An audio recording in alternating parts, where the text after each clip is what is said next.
Why can't I see a TikTok shop on my account? If you're looking for access to TikTok shop on your account and wondering why can't I see TikTok shop on my account, let's talk about it in this quick and short video. So you can't see TikTok shop because it's either not yet available in your country, your account does not meet the eligibility requirements, or your app settings are outdated. TikTok Shop is currently rolled out in select countries: United States, UK, Europe, much of Asia, but not other places or regions. So you won't see the shop tab on your app if you are outside of those countries and regions.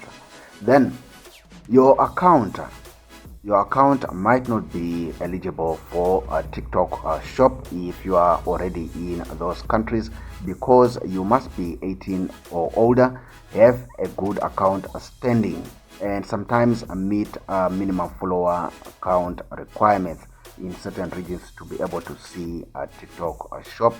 TikTok shop also only appears on newer versions of the app. Outdated versions or may hide a shop tab even in supported regions.